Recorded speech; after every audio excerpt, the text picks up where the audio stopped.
Avez-vous déjà vu quelqu'un dont les actes religieux contredisaient totalement sa façon de traiter les autres? C'est bien ce que les prophètes Michée et Ésaïe dénonçaient en Juda. Le message principal est clair, le véritable culte de Dieu doit s'accompagner de justice et de compassion envers les autres. Les rituels religieux sans une vie juste n'ont aucun sens pour Dieu.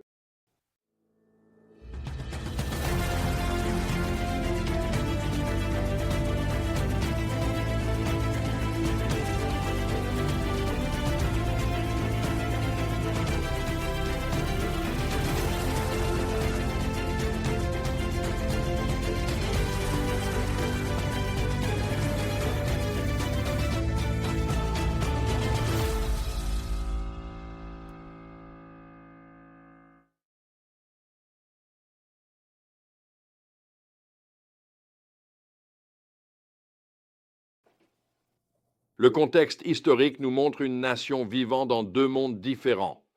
Sous le règne du roi Jotam, Juda a connu le succès militaire et la prospérité économique. Les chroniques nous disent que Jotam devint puissant parce qu'il marchait fidèlement devant le Seigneur, son Dieu. Pourtant, sous ce vernis de réussite, de graves problèmes couvaient. Les riches exploitaient les pauvres, les dirigeants acceptèrent des pots de vin et la pratique religieuse n'était qu'un rituel vide de sens.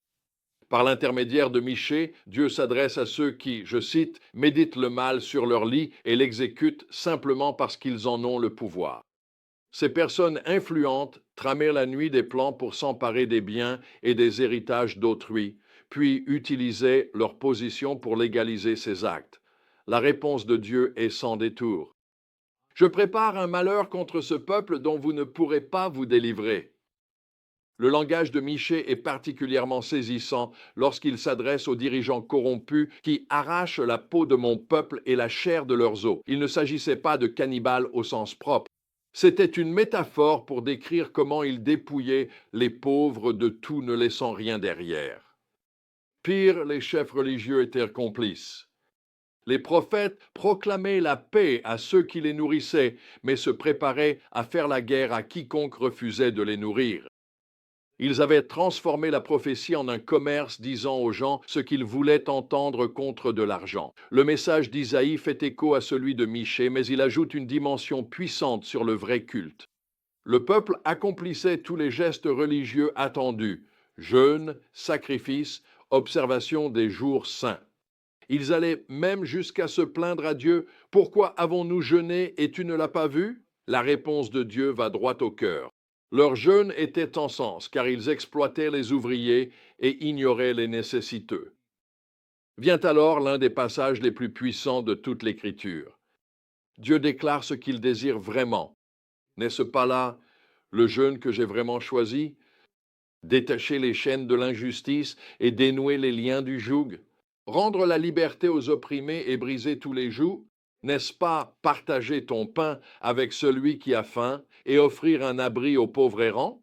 En effet, ce message culmine dans Michée 6:8, qui résume brillamment ce que Dieu exige. Agir avec justice, aimer la miséricorde et marcher humblement avec ton Dieu. Remarquez l'équilibre, la justice envers les autres, la miséricorde pour ceux dans le besoin et l'humilité devant Dieu. Les trois doivent aller ensemble. Pourtant, au milieu de ces avertissements sévères, nous trouvons un espoir incroyable. Ésaïe partage la promesse de Dieu. J'habite dans un lieu élevé et saint, mais aussi avec celui qui a l'esprit abattu et humble. Le même Dieu qui habite l'éternité est prêt, en effet, à demeurer avec les humbles. Lorsque les gens s'humilient véritablement et pratiquent une justice et une compassion authentiques, Dieu promet des résultats extraordinaires. Ta lumière jaillira comme l'aurore, tu seras comme un jardin bien arrosé, comme une source dont les eaux ne tarissent jamais. Et la gloire divine du Seigneur sera ta garde arrière. C'est cela le réveil. C'est Dieu qui en effet se manifeste vraiment au milieu de son peuple. Alors, comment pouvons-nous appliquer ces vérités aujourd'hui? Examinons notre adoration. Nos activités religieuses reflètent-elles notre façon de traiter les autres? Suivons-nous seulement des rituels ou notre foi change-t-elle notre vie? Cherchons la vraie justice et pratiquons la compassion. Cherchez des moyens d'aider ceux qui sont traités injustement. Partagez vos ressources, offrez de l'aide, soyez généreux. Cultivez l'humilité. Rappelez-vous que marcher avec Dieu signifie à la fois défendre la justice et garder un cœur humble. Nous ne pouvons vraiment pas faire l'un sans l'autre. Cherchez bien le renouveau à la manière de Dieu. Le vrai renouveau, ce n'est pas une question d'expérience émotionnelle. Il exige simplement d'aligner nos vies sur les priorités de Dieu et de marcher dans l'humilité.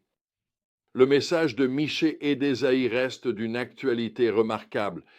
Dieu nous appelle à accorder notre adoration à nos actions. Il cherche encore des personnes prêtes à se tenir à la brèche.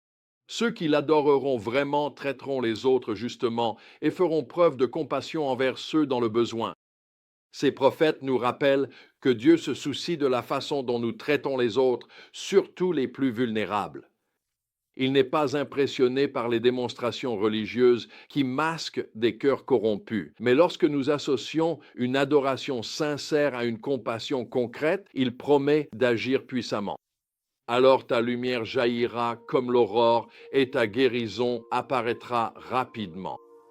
Les questions que ces prophètes nous posent, c'est simple mais exigeant. Allons-nous être des personnes qui se contentent de gestes religieux ou allons-nous vraiment agir avec justice, aimer la miséricorde et marcher humblement avec notre Dieu?